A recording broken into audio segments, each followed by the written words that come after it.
Hannibal Barca was evil.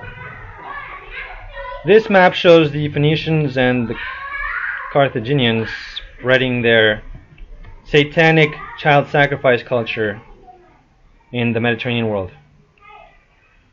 And I said to Hannibal Barca, a fanboy of him, of course, who is blinded by his love of the man, I told him, being evil doesn't mean you're at the same level as your neighbor. Roman religion did not require sacrificing your child to Jupiter, as far as I'm aware.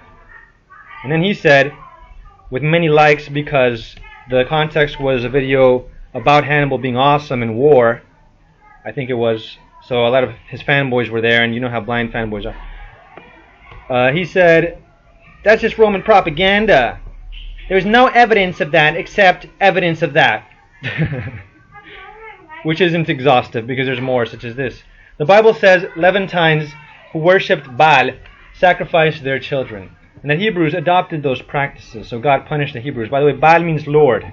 So if the Bible says that the God of the Jews is Baal, that just means he's Lord. And atheists would try to conflate these terms of Lord of the Hebrews and Lord of the pagans as if they were the same one. No, that's just dishonest conflation. Rome and the Bible agreeing that something happened is a good solid foundation that proved it happened. Why would pagans and the holy agree on that? What would they have to gain from that? And now you would say, well, the Romans would have to gain because they would make the other ones look bad. Except that the Hebrews said that the Hebrews did it. So why would the Hebrews say that about themselves? That doesn't make sense if they weren't true. He's like, I don't know what's your point. What are you trying to approve? You want people to hate Carthage and its legacy? No, only the bad parts of Carthage, the child sacrificing satanic religious part of that. I love Carthage militarily speaking. It's awesome. I played Rome Total War. How could I not love Carthage? My point is he sacrificed children so he was evil. Was he great at war? Yes, but that doesn't mean he should be a role model in every way. Same goes for Alexander, who was a drunkard. I hate drunkards, but I love Alexandros or Alejandros, Homegas. He destroyed the... Let me move on here because, you know, this is... Come on, alarm clock, be quiet. Sorry about that. Well, I'm not really sorry because there's no sorrow in this, but you know what I mean. Hannibal went to war at the age of 10, taking command at 26 years old, spending all of his life in wars. There's no evidence shows that he or Carthage were sacrificing children, but the propaganda of a spiteful empire that killed people in the arenas. Plus, Carthage was about trade and went to war only if it got threatened. That's what they all say. Romans said Germanics were barbarians. That must have been propaganda, and the barbarians were actually using electricity in their huts, right? Anything that doesn't suit your narrative must be propaganda. Denying that a Carthaginian leader sacrificed children is as ridiculous as denying that a random Nazi did the Hitler salute. There is no footage of that particular Nazi having done the Nazi salute. So stop slandering the Nazi by saying he honored Hitler. We need to visibly see him do so, or it couldn't have happened. Logic isn't popular with the Hannibal boos, typical irrational idolaters. All of you commit the fallacy of special pleading that a Baal worshipper didn't commit child sacrifice when anyone who knows basic history about Phoenicians knows that they did so.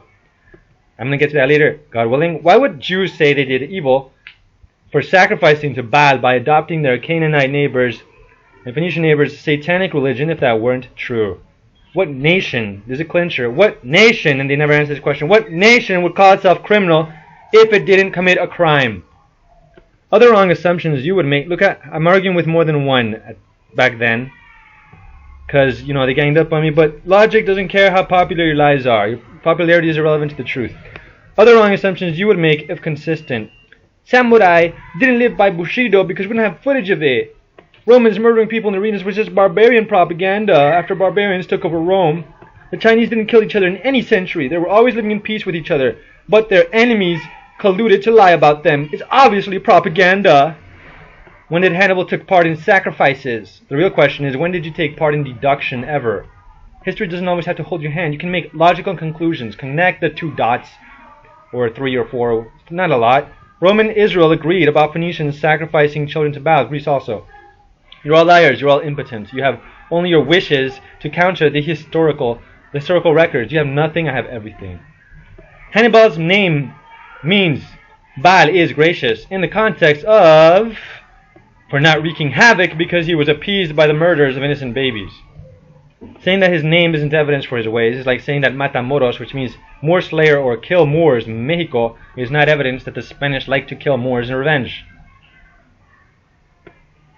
As a overspill from the Reconquista. So to say that Hannibal risked his life to advance the bloody child-sacrificing civilization of Carthage without approving of its bloody ways is like saying that kamikaze pilots didn't really care about the emperor nor Shintoism, its willful blindness, extremist fanboyism, special pleading, and wishful thinking. He fled to Asia because of political enemies wanting to murder him.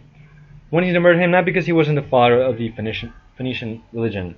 I'm rushing because I have to go to work in 2 minutes. Sorry about that. For a few minutes.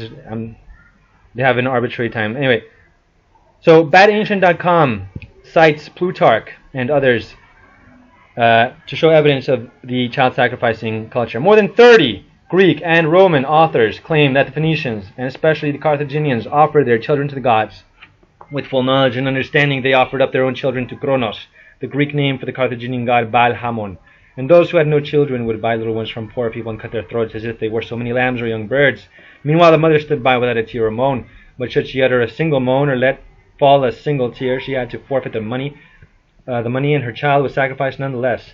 And the whole area before the statue was filled with loud noise of flutes and drums, so that the cries of wailing should not reach the ears of the father and mother. Diodorus Siculus said, when the Greek general Agathocles besieged Carthage, the Carthaginians, believing that the misfortune had come to them from the gods, well, he didn't actually say that, by the way.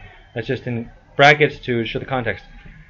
Believing that the misfortune had come to them from the gods, alleged that Kronos had turned against them, inasmuch as in former times they had been accustomed to sacrifice to this god the noblest of their sons, but more recently, secretly buying and nurturing children, they had sent these to the sacrifice instead. In their zeal to make amends for the omission, they selected 200 of the noblest children and sacrificed them publicly, and others who were under suspicion sacrificed themselves voluntarily, in number not less than 300.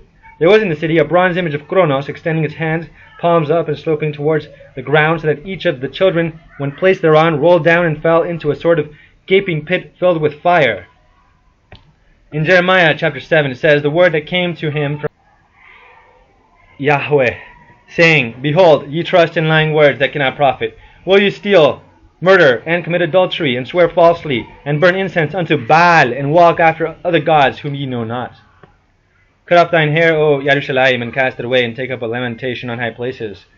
For Yahweh hath rejected and forsaken the generation of his wrath. For the children of Judah have done evil in my sight, saith Yahweh. They have set their abominations in the house which is called by my name to pollute it. And they have built the high places of Tophet, which is in the valley of the son of Hinnom, to burn their sons and their daughters in the fire, which I commanded them not, neither came it into my heart. Ask yourself, why would Israhell admit to murdering children for Baal, if it were not true? Rome says they did. Greece says they did. Israel says they did. They never denied doing it. It's pretty obvious they did. Ask yourself, cui bono? Who benefits from claiming that they did not do so? Tunisians want their ancestors to look good. The Lebanese also. Muslims would portray Europeans as worse than Asians and Africans. I'm not saying all of these people would, but among the deniers are Tunisians, Lebanese, and Muslims for obvious reasons. The chilling truth of the Phoenician child sacrifice ritual, Blood on the Altar, Timeline documentary. I haven't seen it yet, except a little bit. I plan to soon. Video in 2 sentences.